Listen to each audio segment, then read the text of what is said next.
You ask Tiger to solve. This deals with linear equations with one unknown. The final result is y=6.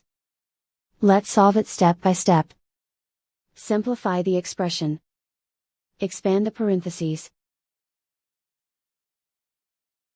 Multiply the coefficients. Simplify the arithmetic. Expand the parentheses. Simplify the arithmetic. Group all y terms on the left side of the equation. Subtract 3y from both sides. Group like terms. Simplify the arithmetic.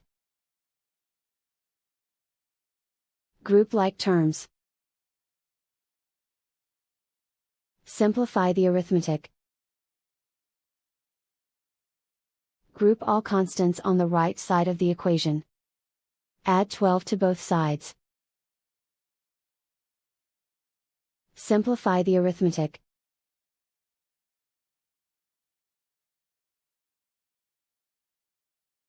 Isolate the y.